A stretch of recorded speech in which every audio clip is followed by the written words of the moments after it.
All right, it's Thursday, the 26th of September. It is now time for the Williams and Blum Picks Pod with our friend Tim Mullen from Nebraska Furniture Mart. We will preview the upcoming weekend in college football with our picks of the week, where Tim will also tell us everything great going on at Nebraska Furniture Mart over there in Clive. I would recommend everybody driving over there on Friday and buying a new big screen television that they have in stock and then surprising your wives with it on Friday night. Hey, honey, look what I got. Interest free at Nebraska Furniture Mart. How are you today, Timmy? I'm good, buddy. It's better than a vacuum cleaner. Yes. To be clear, we have those if you need them, but buying the missus a vacuum cleaner as a present, not recommended. I got one of them from you guys, those Dyson wireless ones. Yeah. Oh, man. They're phenomenal. They are. Did you get one of the stick vacs? Yes. Yeah. Complete. Yeah, we got one of those too. For an idiot like me, I enjoy cleaning with those things, and I hate cleaning. Yeah. I never, again, this is everyone listening who knows me. I was like, yeah, that's Bloom. I would get caught up in that cord, the vacuum cord, and so I just couldn't really maneuver the right way. I can see that. Now this wireless thing, it's just like I'm, basically just a wide receiver running down the field with it. Like I feel so much freedom. Justin Jefferson. We like honest, you dance while you're vacuuming, don't you? I will listen to some DMX on the way. Yeah. All right, that's a good choice. Yeah, I always think of vacuuming when I hear DMX. He's gonna give it to you, Tim. Yes. Speaking of that, Blum gave it to us last week. He did. Unfortunately. He did. We'll talk about him in a minute there. I'm going to talk work here for a minute. All right, real quick. Yeah. You let us know what's going on at the shop, baby. I told you what was on last week. It's still Samsung month in NFM, so there's still great opportunity for Samsung appliances with 24-month financing. There's still Samsung electronics deals with sound bars. Great financing there as well. Still Kerasthan month. Still free installation on Shaw carpet. Here's the deal, though. We're running a promo right now that is employee family pricing. So basically, as NFM employees, we get employee pricing. Our family gets immediate family pricing. We're extending that to everybody right now. So we have employee family pricing plus a 2% kicker on all things right now in the store. Plus anything over $6.99, you can still finance, which is a killer deal. Already guaranteeing the lowest price. And if the IFP price is lower, then you can take advantage of that plus some financing. So great time to come in, buy your wife that TV you were talking about there, C-Dub. She needs it, the 84-inch one. I think so, right? She needs it. This isn't a want, it's a need. There's a difference. It's a need. So lots of stuff going on, and then continue to remember 10/26. Again, I know it's a month out, but we'll be doing our Halloween spectacular or spooktacular, as we call it. Bring the kids on out. We'll have a lot of fun and games for them, and take care of them. We really enjoyed doing that for the community for the past few years. So that's what we got, C-Dub. And now we'll talk about Brent Blum's. It's only week 2 in the picks. Don't freak out. Everybody's fine. Yeah. It is only 2 weeks in. But what's the situation, Tim? Well, you got hold on. It's basically Georgia continuing the run from a year ago here. Although Georgia didn't win, right? But yeah, I understand that. Very humble. Point remains. I was gonna say no. I'm gonna buy an 84-incher for my wife so she can watch Bridgerton on that. It's kind of like the Super Bowl for her. I would throw that in, see how that works. Bridgerton, isn't that like smutty English show? Yeah, on Netflix. Yeah. I don't watch it, but hey, good for them. I saw a couple of episodes, and it was. It was like softcore pornography. Is the honestly? It's on Netflix. That's all I know. It was wild. Right. Yeah. I'll not check that out. Defer to us. Yeah. Yeah. Tim, speaking of that, what's going on in the standings? Okay, so last week Blum went. Yeah, speaking of that, nice segue, Zito. That's what I do. I'm a professional. Blum went 4-2. We went 2-4. He is now 2 games up on you and 3 games up on me. Just a couple of weeks into the season, but I got some tasty games this week, C-Dub. And as I talked to you via text earlier, this is where we come back. These are sucker games for Blum. Yep. These are sucker games for Blum. Stands no chance this week, okay? This is where we thrive. I completely agree. Here we with go. you. Let's go. First game, boys. I picked not ranked, but always a fun team to watch, and it's the biggest spread this weekend in Big 12 football. But we got the Colorado Buffaloes traveling to UCF. UCF is a 14.5-point favorite at home. With Travis Hunter and Shadur Sanders on their way down there, I'm really curious to hear what you guys think here. What do you got here, Blum? I don't like this game at all. I don't. I will reluctantly take UCF, but I don't trust it. UCF.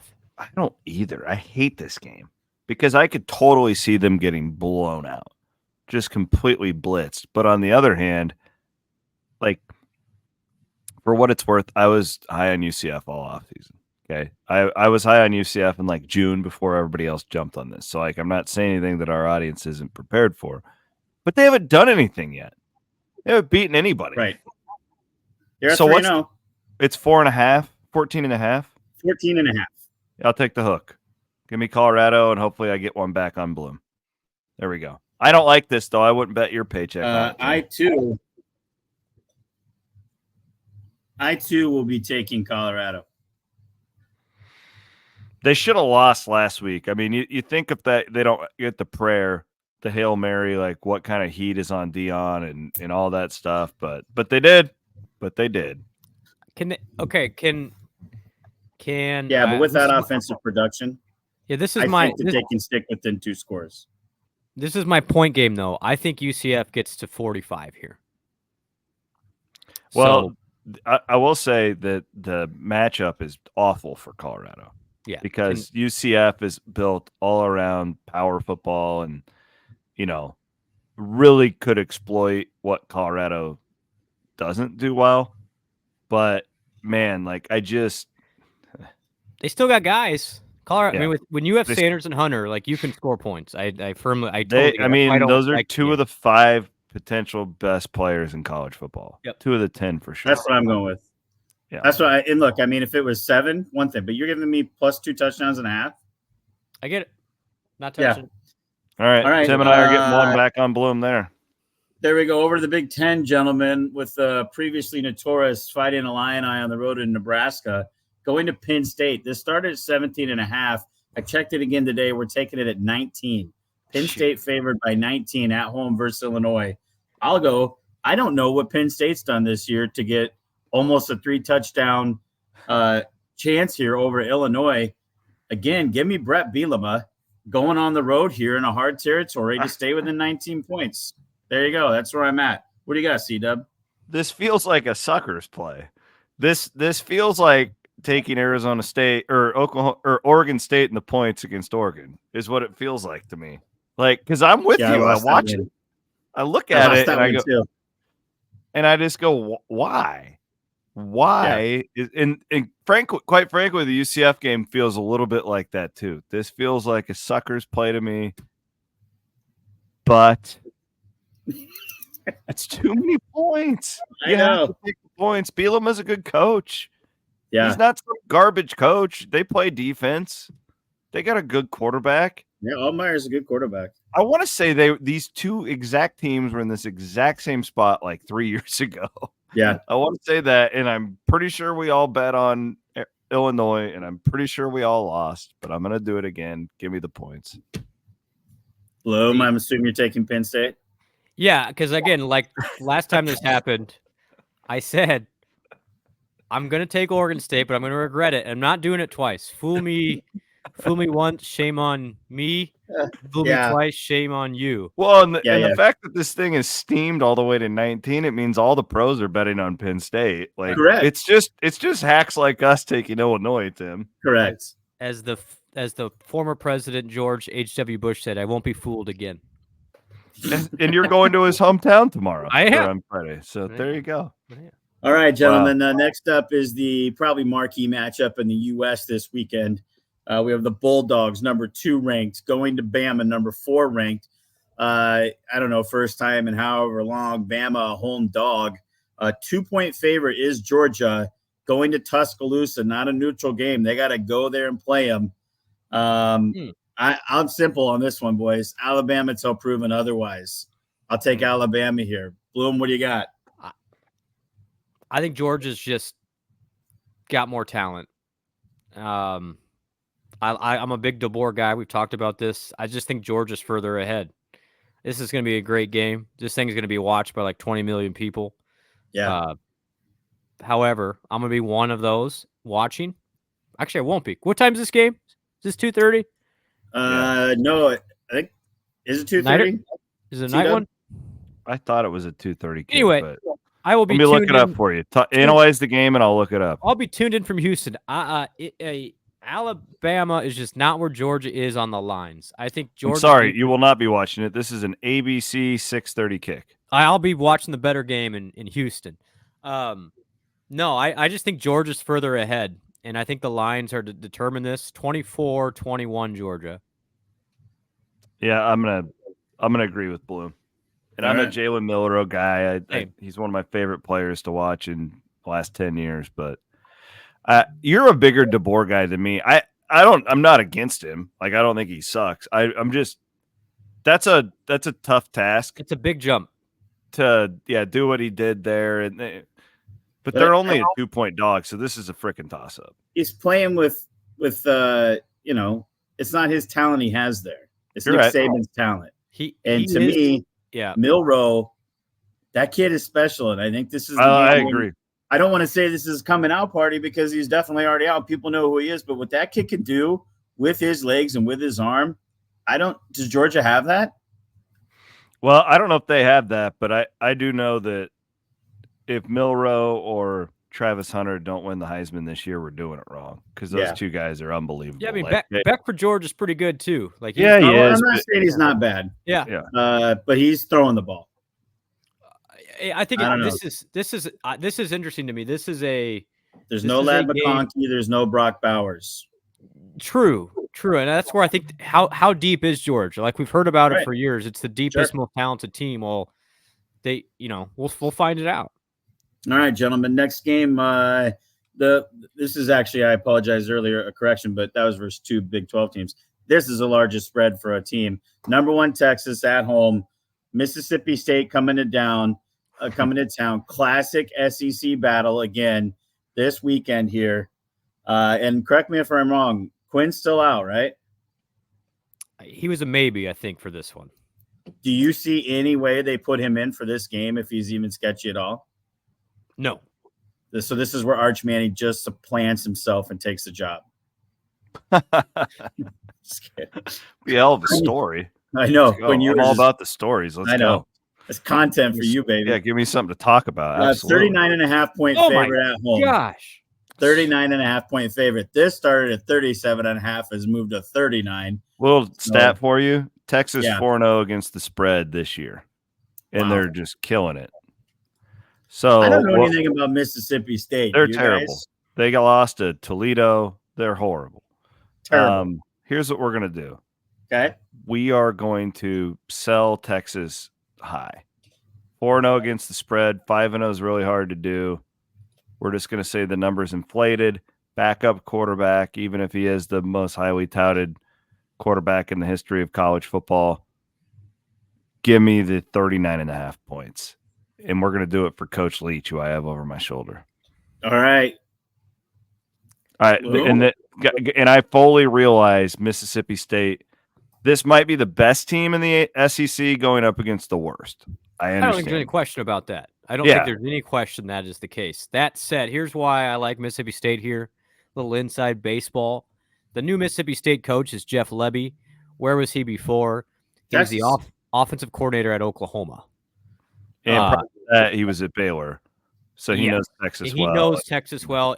Oklahoma, didn't they beat them last year? Like, Oklahoma always move the ball on these guys. I think, again, Texas wins the game by 20 plus, but 39.5 against a coach who I think he's decent. I think Lebby's decent. He's just trying to figure it out now. He's the one who's Art Briles' son-in-law, right? Yeah. Okay. Correct. They are not here. Mississippi State scored 17 points, 23, and 28. So if they can do that kind of number even at all, let's say they put up 15, 2 touchdowns. I mean, put that number in play and look at what they're going to have to do to put that 39 spread in there. I think we're all on board with this being a blowout, but still Mississippi State. What did you say last week?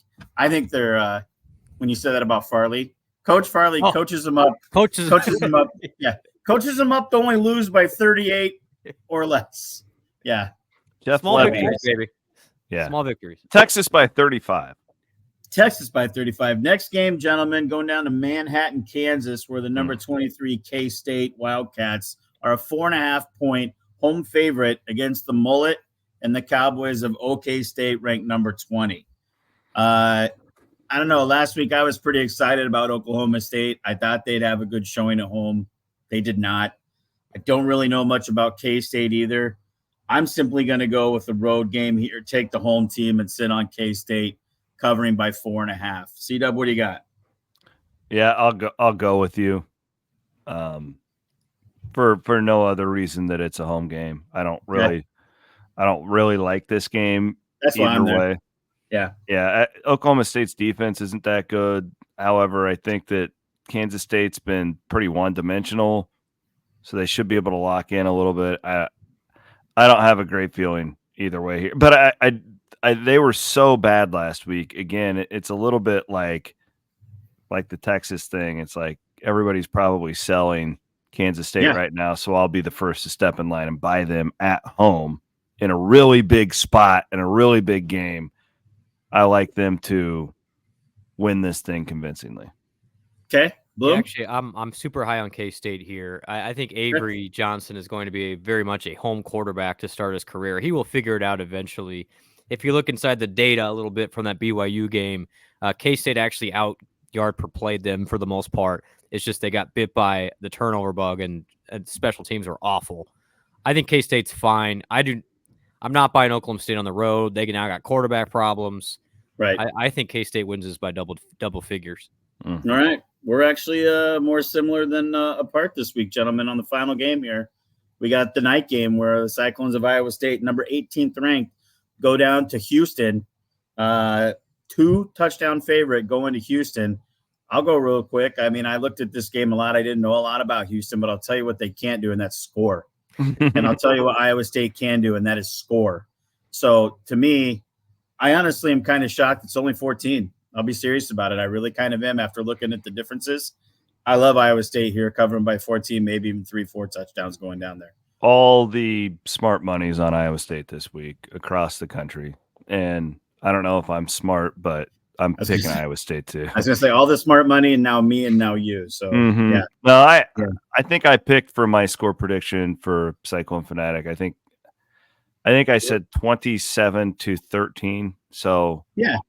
Or it was 20. So I'm right there.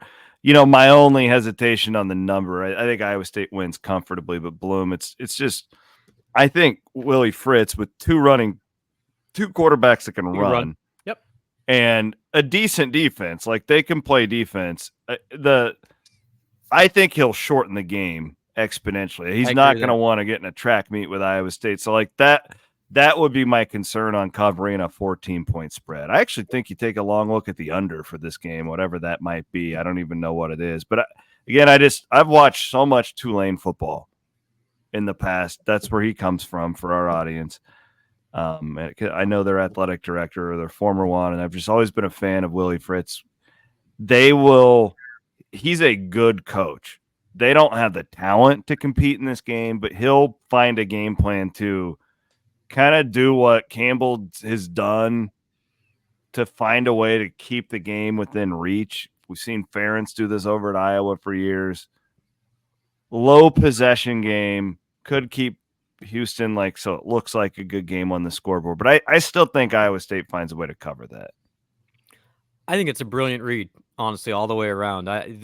Houston survives in this game by having it low possession. The first quarter will tell us a lot. If Houston's able to do the North Dakota ball control thing and just possession wise, it may be hard to get over that number.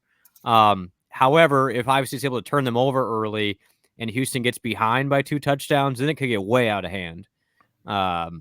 So keep an eye on this one. This is kind of a game where you watch closely in the first quarter, and I think it'll tell you a lot about how the rest of the game goes. Honestly, Yeah. Don't Look at week 2 for Houston. Rice went in there and scores 33. Now I know that's Other way around. interstate battle. No, Rice scored 33 on them, and Rice only scored 14-7 against Texas Southern and Army. other way around. Rice only scored 7 on Houston. It was 33-7. Oh, you're right. Sorry to be that guy. My bad. No, I appreciate it. I'm glad I looked interesting, at it. Tim. The one game where Houston looked decent, and they were okay in that game, but the Oklahoma game, they were right there. Yeah. I don't know. I'm guessing Fritz did something similar in that game. I'm actually going to watch it tonight. That's on my DVR list to do. Almost guarantee I watched a little bit of it during that day. Almost exactly that. Like, they cannot throw the ball 40 times. He knows that. The question is, can Iowa State turn them over? And if they do, I think this could be 21. I'm going to go with that. I'm going to go with the smart money and go with Iowa State here, but I could see this game being low possession. And you know what this game reminds me of, and I'm not trying to terrify everybody, and this is a vastly different Iowa State team, okay? The vastly different Iowa State team. The spot, though, almost reminds me of the Ohio game last year. Okay. Yeah. Just where you knew kind of what you were getting into. You're a decent favorite in it. And I don't even know if Iowa State was. But everybody feels like you should go in and roll them, right? And everybody's all over Iowa State right now. But that Houston team had a good game plan, and they sucked the life out of that thing. Ohio. That Ohio team. But again, Iowa State's so different than it was in that spot. That's what makes it not a good comparison. I'm just saying, spot-wise, Iowa State is in a position where the fan base thinks you're going to go in and roll. And I think they will too, but I just don't count out Fritz. And they do have a veteran quarterback, although I don't know if he's even going to play the majority of the snaps because they're going to play 2 guys. But talent-wise, Iowa State is head and shoulders above this team. Yeah, I agree. I'm picking Iowa State here. However, again, keep an eye on the first quarter. We'll tell you a lot on what I think this game will play out. Yeah, and that was kind of the deal with that Houston game or that Ohio game last year too. You knew right away in that game. It's it's going to be a slog, isn't it? It's going to go down. And then you had BYU last year, which was kind of the opposite, right? Where you're on the road there, and it's this, and you just got out to such a fast start. You knew Iowa State wasn't losing that game, dead on. And that's where Houston's a team. Similarly, if you can bury them early, they're going to kind of go away, in my opinion. If they're around into the third quarter, then they start to get, that's going to be a half-empty place. It gets kind of weird in there. It's a night game, and you hope that doesn't happen. But I can see that scenario for sure. Well, there you go. 3 games together, gentlemen. We got 3 games where we're riding together. 3 games where Blum's by himself twice and I'm by myself once. So not really separation Saturday this week. Can't help it. We're just so good at this. It's really, really, really elite handicap. And Blum, you're better so far. So far. Blum's going to Houston. I'm going to Houston. Did you know that, Timmy? Yeah. No, I heard you say that earlier. Yeah, he's Crystal gave him the go ahead. She gave him the steal home. Yeah, give him the old kid. How I'm super bummed out that our Atlanta Braves had a couple of rainouts here because of this daggum hurricane. I was fired up for Braves Mets tonight, but how fun is? Oh, I was too. But how fun is Monday going to be when they doubleheader it to make it to the playoffs? You guys are still Monday doubleheader. I'm selling the Braves. I'm sorry. I don't want to ruin it. Well, you should have sold them a month and a half ago when the whole team was injured. And they've Timmy and I were talking a little bit ago about how this is one of our favorite Braves teams because they've just Blum. They're playing. They're just signing these run of the mill guys to just keep this. Yeah. I've never had a team of mine been so injured. They're basically like the major league team. It's like they have no business being there where they're at right now. And then they go out last night and beat the Mets. Arizona loses. Let's go. Hey, we found 2 people still watching baseball. That's great. Got him, right, baby. You did. Right here. Let's go. Snicker for president. Let's go. And shout out on that note to our friend Brent. Blum. Yeah. Brent down in Atlanta was at a charity thing, and he bought me a Chipper Jones autographed hat. That goes to a charity, and he Shipper Jones. But yeah, pretty cool, Brent. So Good yeah, luck. you're damn right. We're still watching baseball, and you would be too if the Right. Cardinals were ever in contention anymore. The season never started for them, I don't think. Yeah, it's fair. Boy, it does make the fall electric when your team is in the baseball. In the mix. hunt, baby. Yeah, because you got the football, and then you had the basketball or the baseball, and then you got the NASCAR still going as well, which I know you guys are really into. Super. No, okay, they're just totally giving me blank looks. I will say that TV I bought, that LG, looks great with the NASCAR night race on it. Oh man, looks phenomenal. You know where I'm at. I'm all F1 now, buddy. All F1. Well, I don't blame you for that either. That's damn good as well. It's all right. He is Timmy Mullen. Go out and support our friends at Nebraska Furniture Mart. They've supported us for a really long time, and we love being partners. Brent Blum, give Blum a shout out on his way out to Houston, where shenanigans are guaranteed to ensue. And we'll be back next week with your picks pod here on Cyclone Fanatic.